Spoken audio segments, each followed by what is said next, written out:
Okay, so I've been delving a bit deeper into the world of remote viewing. I've been listening to some other experts on YouTube, and I also got one of Joe McMoneagle's books that I've been listening to on Audible. And yeah, I've just been trying to listen and find as many different people as I can to listen to, and then hopefully um, there might just be a way that someone describes something which makes more sense to me the way they describe it. So, picking up little tips and hints from different people with their different viewpoints and ways of explaining things. And yeah, it's been interesting listening to them. Um, One thing that stands out that they've said, which I've found true in the tests that I've been doing with myself as well, is the importance of the structure, the specific way they lay out the document and they do each step. So I had a few cases where I just tried to kind of wing it, and just kind of made my own structure up, putting the coordinates, writing the coordinates down, doing the ideogram, but then just kind of winging it in the way that I was trying to pick up information and just write it down. And actually, I found it didn't work so well. But I found the more that I stuck to the set template that they give, the better the results were, which was very interesting. And it's interesting that they all seem to say that as well, that the specific way that it's been planned out, that you go through the process, is very important. So I've been listening to a few different people this week. Guy called Paul H. Smith, who was on the New Thinking Aloud YouTube channel. He was really interesting. I was also listening to some videos from a lady from Intuitive Specialists who was on New Thinking Aloud as well on YouTube. She was really interesting. I can't think what her name was now. And she mentioned that they do courses as well, and the course, it sounded really great, but when I looked at the website, they just seem really expensive, so not something that I'll be partaking in. I think it's about £1,000, and it's basically videos. They give you access to like 12 videos to watch.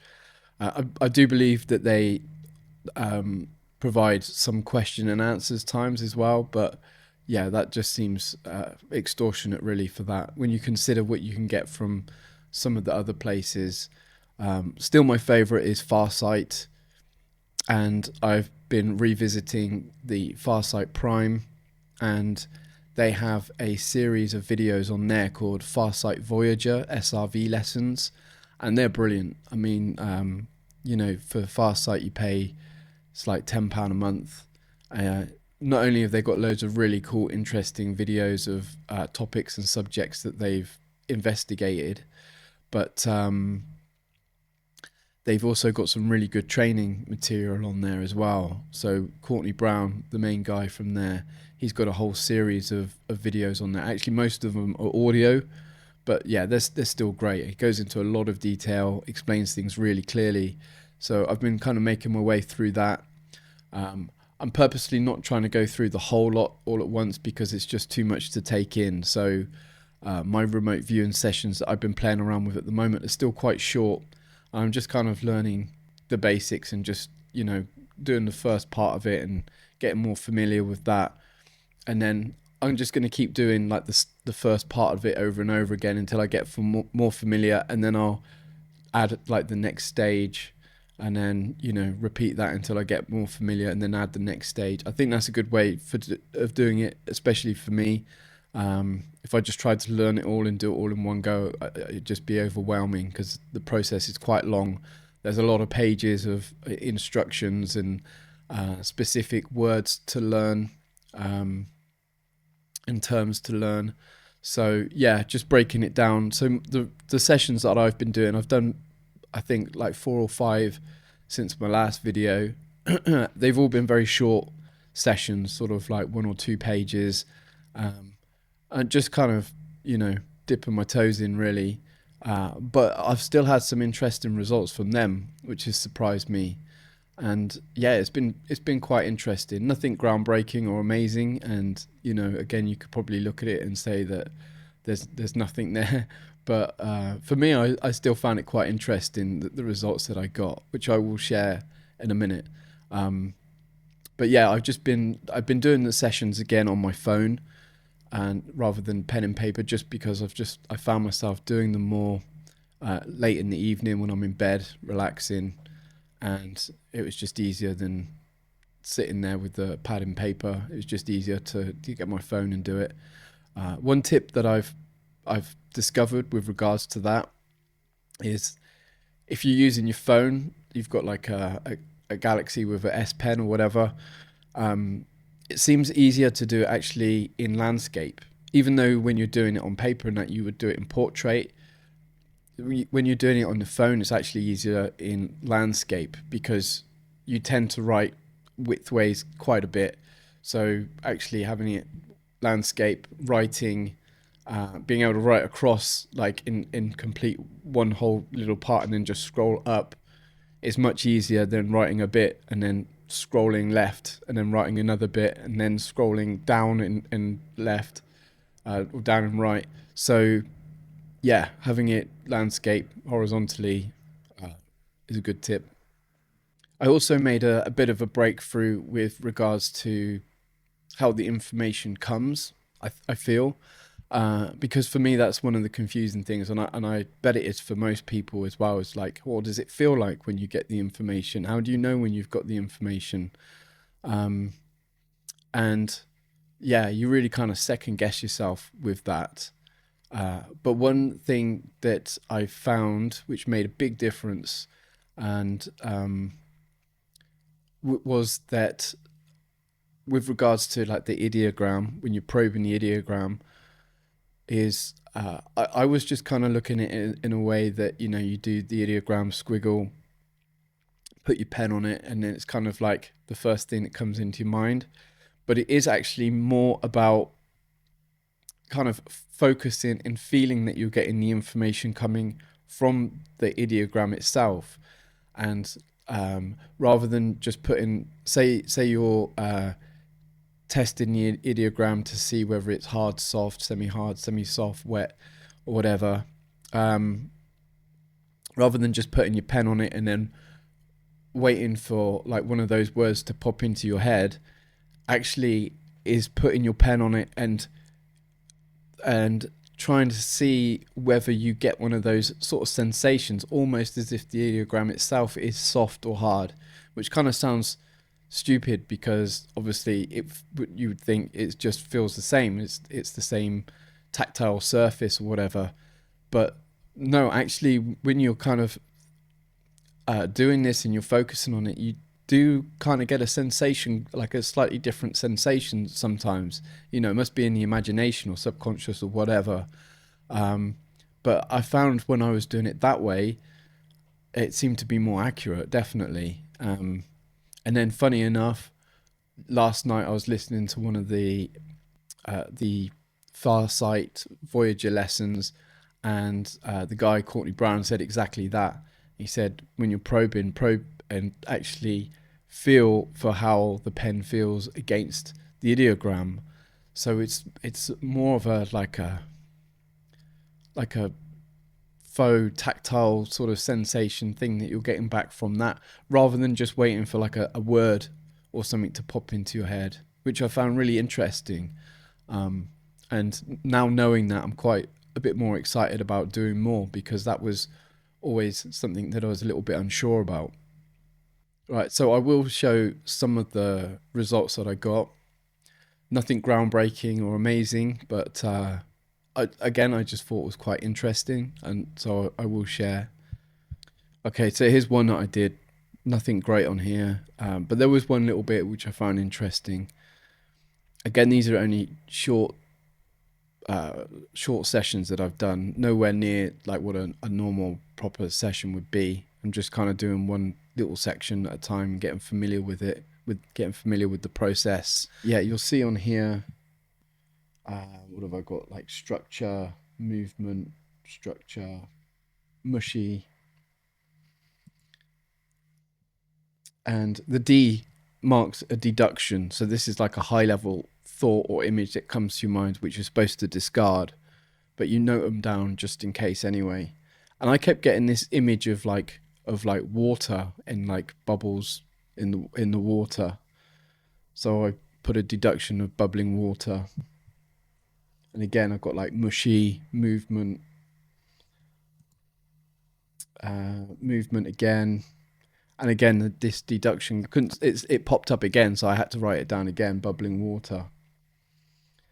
But now I've got some things here that, you know, don't make sense. I've got artificial hard. So here's what the image was, and it was of a lake. So I found that interesting, that I kept getting this deduction coming up of bubbling water, and yeah, the target was a lake. The rest of the information I've got on there doesn't really fit that well, apart from maybe the mushiness. I guess you could describe water as mushy. There's another one I did, again, very short, not much information at all, but I was just doing some of these quite quick, and I just wanted to see like how quickly I could just write a few things down and then match it up with the target. Just experimenting as well with different ways of recognizing like that, you know, of how the words or the descriptions are supposed to come to you. So just playing around with ideas. So yeah, super short one here. But I got land, semi-hard, movement, static, artificial, warm, rough, brick wall, and then I drew this sketch that come to me of like people underground, and then I thought it was quite funny when I saw the target, because it was this, and it was so it's this like garden here. It's got these brick walls, but the description was garden in front of the Crescent Hotel, supposedly quite haunted. So I was wondering whether maybe there's some people buried under there. I don't know. Again, just found it interesting. Okay, this is another one I did. Again, very short, you know, not really following the correct procedure. There's no way you would normally try to kind of come up with an idea of what it is at this stage. It's just, that's kind of ridiculous, but I was just playing around. But again, I was kind of quite surprised by what I got. Not so much by what I wrote down, but by the image that I had in my mind compared to what the target image actually turned out to be, because I did see quite a lot of similarity between those two. So that was really interesting to me. So on here, what have I got? Semi-soft, hard, natural, static, complex, light colors, and dark red patch. I kept getting this sort of image of like a dark area, and then in there like a red patch, like a red square, and that's how I wrote it down. I'm not sure if I wrote the same thing again anyway. Oh yeah, I wrote the same thing again there. Dark red and night. So I kind of had like this image of like dark night scene and then like a red patch. And then when you look at the image, it was this.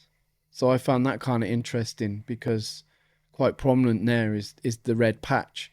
And when I think about what I saw, it was almost like a vague sort of image of this section here, like a dark, it kind of looked like dark night time sort of image, and then a red patch, a red sort of square patch.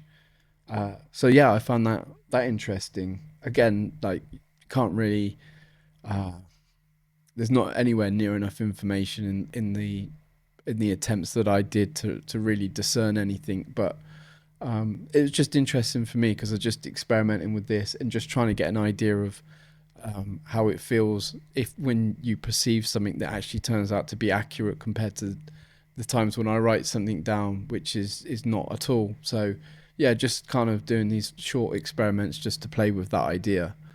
But anyway, going forward, I definitely intend to do some much more in-depth sessions where I follow the protocol a lot closer, and I complete quite a bit more of it. So cover more sections, get more information, and then have a better idea of that. But I'm still learning that at the moment. There's a lot of particular terms in that you need to learn. And I thought at first maybe that's, do you really need to learn that, the specific terms? Is that important to the process? But actually it turns out it is very important, because it's a lot about being consistent with the way that you explain things and having these terms, so you don't need to use your logical or engage your logical brain to think of a term to explain something when it comes, that you have these very specific terms right there, second nature, that you can just, sort of spit out on the paper, so to speak. Yeah, that's something that I'm also trying to learn at the moment. And it'll be interesting to see how that changes my sessions and the information that I get. But yeah, certainly next time that I show a session on here, I plan for it to be much more in depth and following the SRV protocol more closely. So in the last video, I set a target for anybody else to have a go at. I'm not sure if they did. I'm not sure if anyone's actually watching, but anyway, the coordinates, or the target coordinates that I set last week, were 7756, 6623. And if anyone did try that, the image was this. It was the Titanic. So if anyone had a go, I'd be super interested to see what you got. So definitely leave a comment in the comments, and it would be great to have a look and see if anyone got anything that even remotely describes something similar to that. So yeah, Titanic at the bottom of the ocean. And I've set a target for next week as well, which I'll reveal in the next video. So if you want to have a go at this one, it's 3344 9091. So have a go. If you do, I'd be really interested to hear your ideas of what you think it is. Write it down below. If you do write anything, anyone has a go, then I'll certainly bring it up and discuss it in the next video. So that's it for now. And my plan for the next video, as I mentioned earlier, is just to try and show a much more in-depth session where I go into more detail and I more closely follow the SRV protocol. So until then, ciao for now.